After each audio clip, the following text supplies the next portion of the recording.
Գյուրջան Կասկադ, հասանելի բնակարաններ 65 ամիս մարման ժամկետով։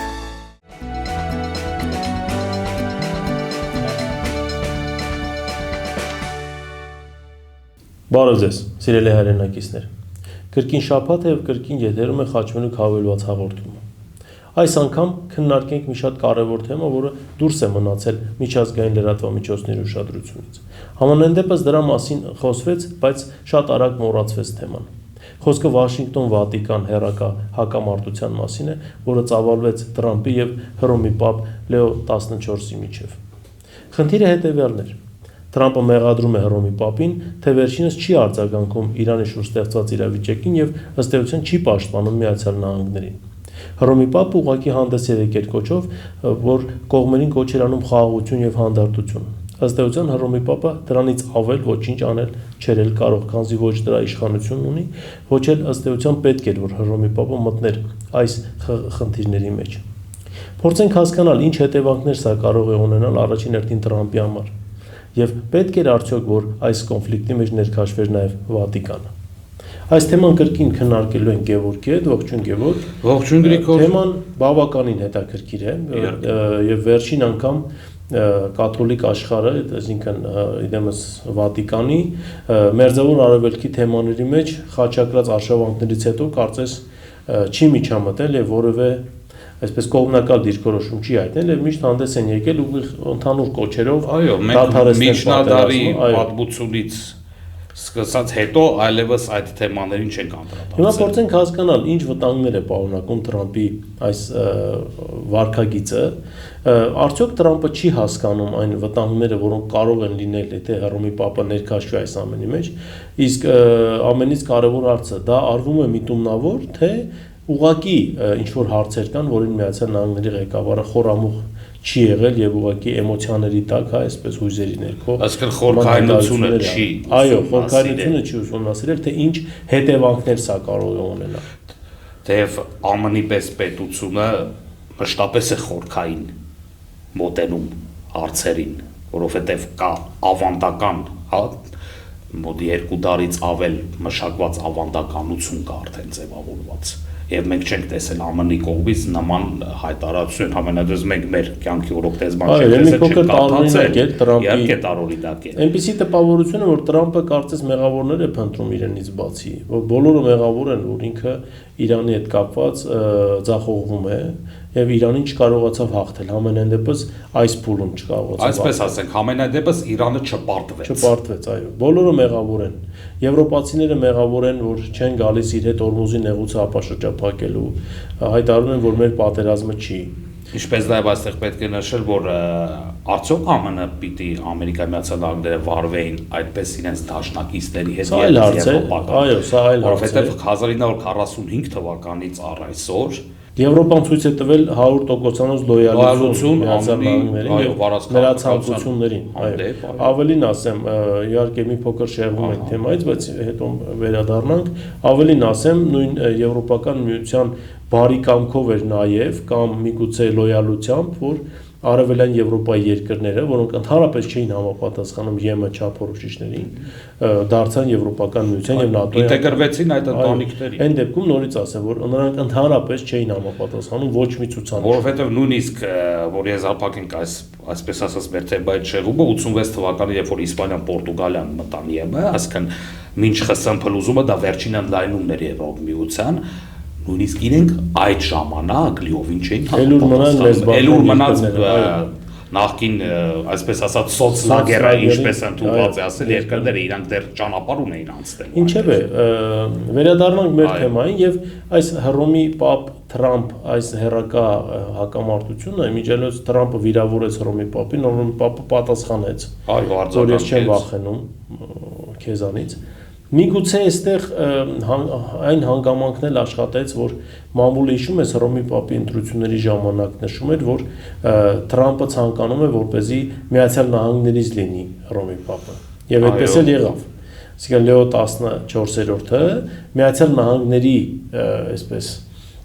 ներկայացուցիչն է, հա, փաստորեն Վատիկանում, քանզի նա այնտեղ էր ծառայում եւ այնտեղի եկեղեցուց տեղափոխվեց Վատիկան։ Եվ միգուցե Տրամպը եւ նրա մերձավոր շրջապատը կարծում են, որ Պապը պարտք է իրենց ինչ որ առումով բարոյական կամ միգուցե ոչ բարոյական պարտավորություններ ունի, հետեւաբար շատ զարմանալի է, որ այս պատերազմում Հռոմի Պապը չի միջամտում։ Եվ չի միջամտում Միացյալ Նահանգների օգտին, ոչ թե առհասարակ չի միջամտում։ Լավ, ընդամենը 20-րդ դարը դիտարկենք, 20-21-րդ դարերը, հա, շատ հետ չգնանք, հաստատ չենք կարող հիշել Հովհաննես Պողոսը դրվագ միջամտել կամ Վատիկանը Բենեդիկտը միջամտել, ասենք որևէ ռազմական գործողություն դա абսուրդ է, դա չի կարող այդպես լինել։ Դրա համար ես իմ խոսքի սկզբում հիշատակեցի խաչակրած արշավանքները։ Վաղուց վերջացել են խաչակրած արշավանքները վաղուց արդեն ավարտվել են։ Տիրոջ գերեզմանը փրկելու կարիքը չկա, ինչպես ժամանակին պնդում էին խաչակիրները արշավելով դեպի արևելք։ Եվ այստեղ կլինի հիշատակել, որ նույնիսկ Սալահադինը գրավելով Երուսաղեմը քրիստոնյաների նկատմամբ, այո, որոշակի հատկապես եւ այստեղ հայերին, այո, թույլատրեց այցելել այդ քաղաքը։ Այցելել եւ նաեւ այն հնարավորությունները, որ այսօր հայերն ունեն Երուսաղեմում, սուրբ վայրերում եւ այլն, այստեղ նաեւ մեծապես նույն մահմեդական համայնքի եւ մահմեդականների նաեւ շնորհիվ է առաջարկին Օսմանյան սուլթանի նաեւ չմոռանանք, որ նույն ամերիկյան կիսագունդը, այսպես ասած, աշխարհամասը Հարավային Հյուսիսային Ամերիկան դոմինանտը այնտեղ կաթոլիկությունն է։ Ես կվերադառնամ դրան, դու մոտավորապես այն ուղով ես տանում, որին ես ցանկանում եմ անդրադառնալ։ Ես առաջարկում եմ մի քանի մասի բաժանենք։ Առաջինը, անձնական պարտավորություն Լեո 14-ի Տրամպի առջև։ Դա փորձենք քննարկել, ըստ էության այդ որ ասում են, որ Տրամպն է այսպես խնդրել, միջնորդել, դեմ չի եղել, որպեսզի ամերիկյան եկեղեցու, այո, ամերիկյան եկեղեցու ներկայացուցիչը ղեկավարը լինի Հռոմի Պապի։ Մի ուղղությունը սա, երկրորդ ուղղությունը դու արդեն նշեցիր։ Կաթոլիկություն, հարավային հյուսիսային Ամերիկա։ Եվ Տրամպը իբրև քրիստոնյա եւ ինչպես ինքն է սիրում իրեն ներկայացնել համայն քրիստոնյաների պաշտպան։ Երրորդ ուղղությունը ինչը իդեպ հատկապես Տրամպի առաջին պաշտոնավորման ժամանակ իդեպ դա երևում էր որ նա դավանում է լուրջ քրիստոնեական արժեքներ։ Դե ամենատեպս այդ տպավորությունը հաստատ կար։ Հիմա մենք կարծես գործ ունենք բոլորովին այլ Տրամպի հետ։ Հաջորդ ուղղությունը, որը եւս կարծում եմ շատ կարեւոր է քննարկել։ Ինչ հետևանքներ կունենար մերձավոր արևելքում Հռոմի Պապի միջամտությունը։ Եվ որ ամենակարևորն է, ինչպես սա կազդի Տրամպի քաղաքական կարիերայի վրա։ Այս այսպես ենթահարցերի շուրջ փորձենք կառուցել մեր այսօրվա եթերը,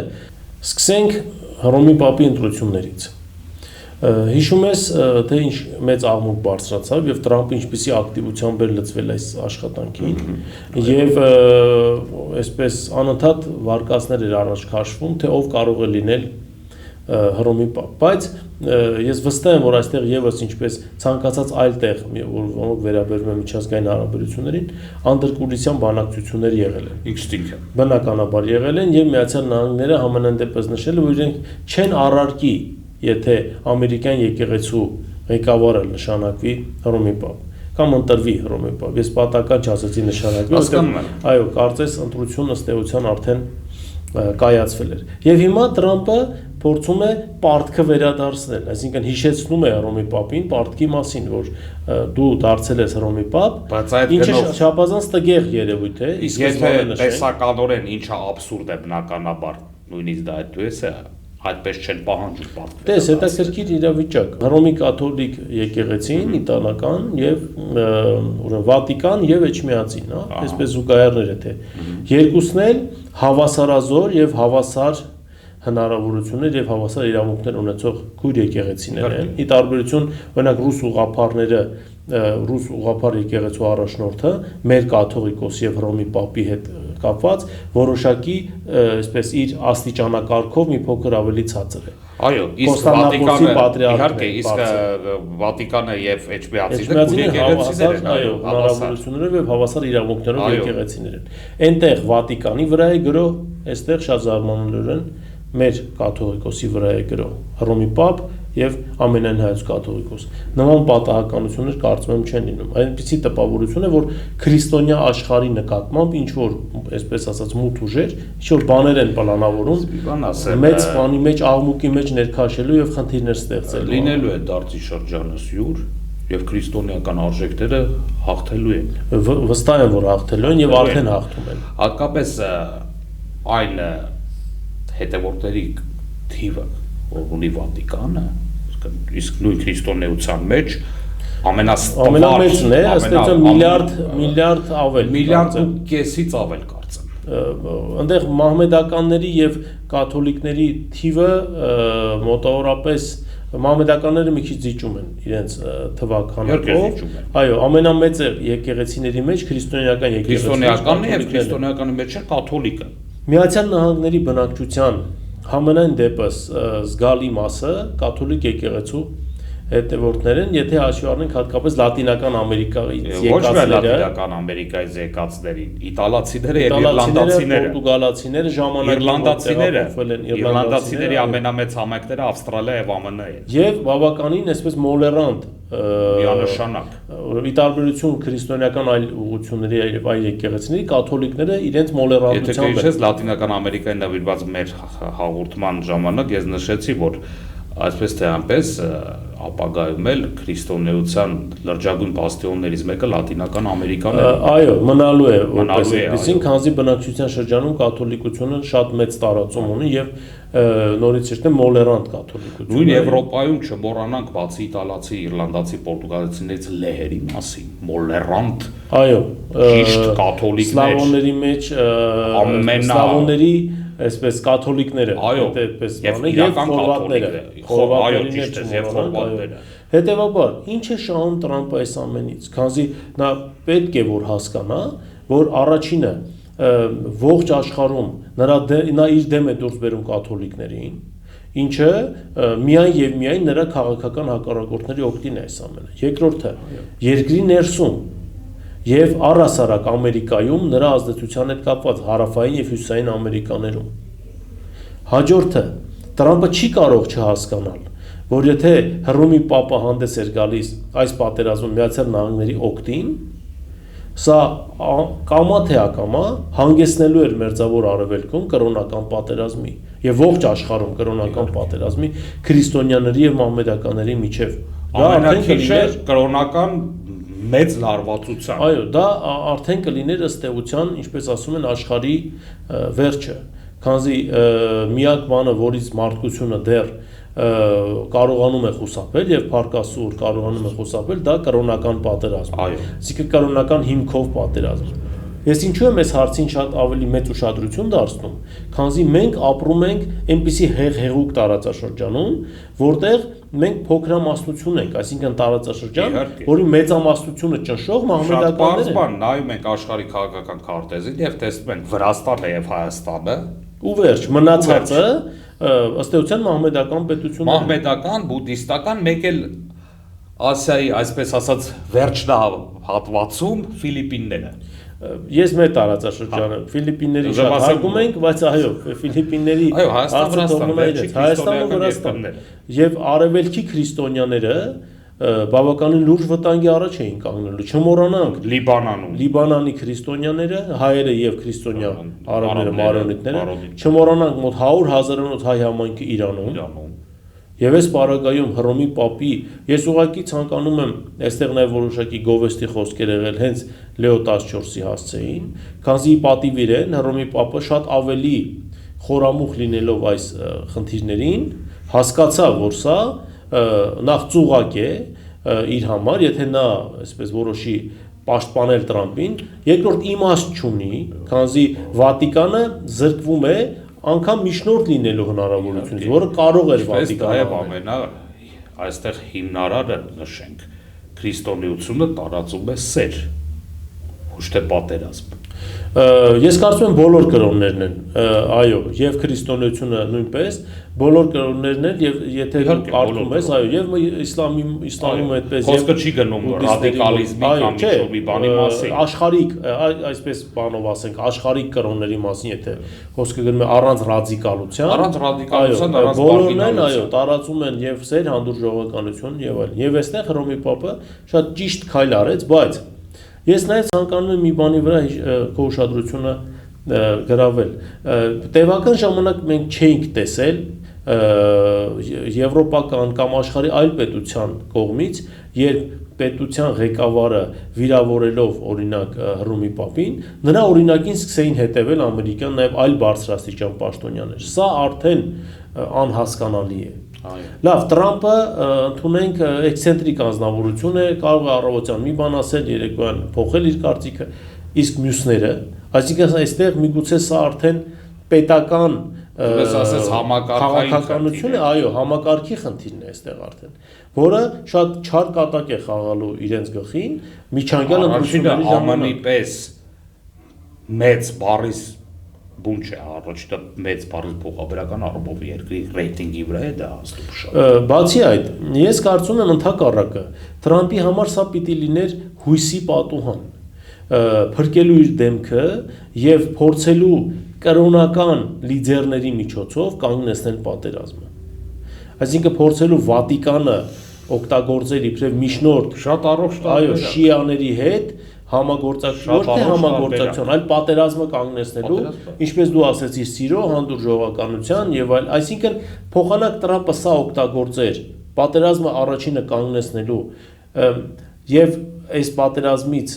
դեմքը փրկած դուրս գալու, ավելին դուրս գալու իբրև համամարտկային արժեքներ դավանող մարդ, ով հասկացավ, որ եթե պատերազմը շարունակվեց, նա անկանխատեսելի հետևանքներ է ունենալու ողջ մարդկության համար, միջուկային զենքի ոչ ոք հաղթած դուրս չի գալու։ Այո, ոչ ոք հաղթած դուրս չի գալու, ավելին մեծ կա վտանգը մեծ է, որ կարող են այնտեղ զանգվածային ոչնչացման զենք կիրառեն, եւ դա միայն միջուկային զենքին չի վերաբերվում։ Բայց դա շնորհակ որ դա միակ կոնֆլիկտը չէ այս պահին։ Այո, եւ փոխանակ այս ամեն ինչը օգտագործեր, որպեսզի կոնֆլիկտը կանգնեցներ, Տրամպը Իրանի հետ պատերազմը սանձազերծելու զատ նաև տեղեկատվական պատերազմի մեջ է մտնում Վատիկանի հետ։ Իմիջիալոց Վատիկանը Մայրաթոր Սուրբ Էջմիածինը, թե Կոստանդնապոլսի պատրիարքարանը, նրանք այնպիսի կառույցներ են, այնպիսի խորը արմատներ ունեցող եւ կուր կառույցներ են, որոնց հետ կապված ով փորձել է սրով այդ կառույցների հետ ինչ որ հարցեր բարձել, սպարտադրանքով, սպառնալիքով, սովորաբար եւ ավանդաբար նրանք ոչ մի հաջողության չեն ասել։ Իհարկե։ Եվ Տրամպը սա չէր կարող չիմանալ։ Նշանակում է Տրամպին դրդում են անել ուժեր, որոնք եւս ծաղրում են քրիստոնեությունը եւ ծաղրում են Հիսուս Քրիստոսին։ Հենց իր դաշնակիցներից։ Խոսքը Իսրայելի եւ Իսրայելի վարչապետի մասին է, հիշենք մեր նրա վերջի ելույթներից մեկը, երբ նա ուղղակի վիրավորեց ողջ քրիստոնյա համայնքին եւ Քրիստոսին համեմատելով տարբեր ինչպես համեմատություններ անելով։ Այսինքն մենք այստեղ գործ ունենք մի մարդու հետ, ով 100%-ով գտնվում է Իսրայելի ազդեցության ներքո եւ անում է այն, ինչ անում է Իսրայելը եւ ինչ ուզում է Իսրայելը։ Իսկ Իսրայելի նաեւ նպատակներից մեկը չթաքցնենք դա։ Այո, Տիրոջ գերեզմանի երբ սուպ այրերի հետ կապված իսրայելցիները ուղղակի գումար են աշխատում туриզմով, բայց իրենք նաև ցանկանում են, որ ինչ որ մի պահի այդ ամեն ինչը դուրս գա այդտեղից։ Քանզի եթե այդ ամեն ինչը մնաց այդտեղ, ապա նաև համաշխարհային ազդեցությունն ու միջամտությունն է անընդհատ լինելու Իսրայելում։ Նատանյահուն սա շատ լավ հասկանում է։ Դրա համար էլ նաև քայլեր են սկսել ձեռնարկել Ալ-Ակսա մզկիթը այսպես շատ պատահական ձևով փլուզման տանելու, քանզի եւ արաբական մամուլն է գրում եւ իրանական մամուլն է գրում այդ մասին, որ հիմքերի հետ կապված աշխատանքներ են կատարում, իբր այդ ինչպես իրենք են ասում, այդ լացի պատն են ամրացնում, բայց դրան զուգահեռ կարծես, այո, հիմքեր են թուլացնում։ Այսինքն Իսրայելը նաեւ համաշխարհային կրոնների դեմ է դուրս եկել պատերազմի եւ իր համար տարբերություն չկա քրիստոնյա թե մահմեդական։ Եվ այս առումով Տրամպը դու ճիշտ նկատեցիր, փաստացի գտնվում է ուղիղ ենթակայության եւ ազդեցության։ Ուդեպի շատ հետաքրքիր կլիներ, իհարկե նման վիճակագրություն չկա, չենք կարող կարդալ, բայց շատ հետաքրքիր կլիներ իսրայելցի ժողովրդի վերաբերմունք այս ամենի հանդեպ, բայց գրեթե համոզված եմ, որ դոմինանտ հատվածը, առողջ մտածող հատվածը, որը հաստատ նման մարդկային զարգացման ինդեքս բարձր ունեցող պետությունում կլինի շատ, դեմ կլինեն այս։ Իմիջիայլոց այդ մարդկանց մի մասն էլ եւ մեծ մասն էլ եկել են հիմնականում նաեւ կաթոլիկություն դավանած երկրներից են եկել Իսրայել վերաբնակեցման։ Չմոռանանք, որ Իսրայել պետության հիմնադրումից ի վեր իսրայելցիները, հրեաները տարբեր աշխարհի տարբեր մասերից։ Այո, այսինքն այնտեղ իրենք էլ են եկել են։ այդ կրոնական հանդուրժողականություն եւ այլն իրենք տեսել են իրենց աշխարհ։ Հետևաբար այս ամենը այն ինչ որ կատարվեց Վատիկանի շուրջ, սա մեծ եւ լավ պլանավորված պրովոկացիա էր։ Ուղղակի այստեղ մի բանը չաշխատեց։ Լեո 14-րդը շատ ավելի հավասարակշիռ պահվածք ցուցաբերեց, քան իրենք սպասում էին։ Եվ Վատիկանը ամեն դեպքում այն ժամանակ էլ ունեցել է նաեւ իր հզորագույն, այսպես աղբյուրները եւ աղբյուրներից տեղեկատվություն ստանալու հնարավորությունը, այսպես շատ չծավալվենք սրա շուրջ եւ Վատիկանում երևի շատ ավելի լավ են հասկանում եւ շատ ավելի շուտ գիտեին ինչ են նրանք պլանավորում, քան միանշանակ Տրամպը այդ մասին փորձեց բարձրաձայնել։ Կան բնականաբար կան այնպիսի վերլուծաբաններ, որ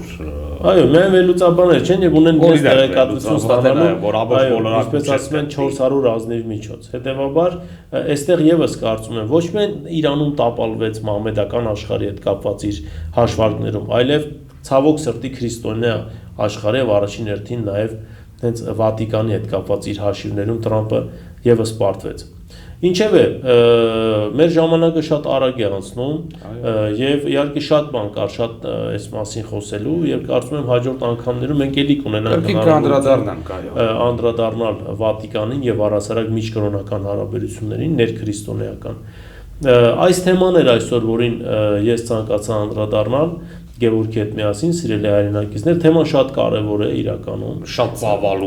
ծավալուն, այո, եւ թեման ցույց է տալիս այն ճգնաժամը, որ այսօր կա համաշխարհային կրոնների շուրջ եւ պետությունների ղեկավարները պարբերաբար փորձում են իրենց քաղաքական եւ արտաքին քաղաքական ծրագրերում օգտագործել քրիստոնեական եկեղեցիները, օգտագործել մահմեդական աշխարհը, չունենալով դրա իրավունքը եւ չհասկանալով դրա սպասվող հետևանքների մասին։ Այս թեման էր այսօր, դուք չմոռանաք բաժանորդագրվել մեր YouTube ալիքին եւ շնորհակալ ենք այն նվիրատվությունների համար, որ արվում է ձեր կողմից մեր ալիքի աշխատանք նախապան ապահովելու համար։ Այսօր այսքանն է, շնորհակալություն, կհանդիպենք հաջորդ շաբաթ։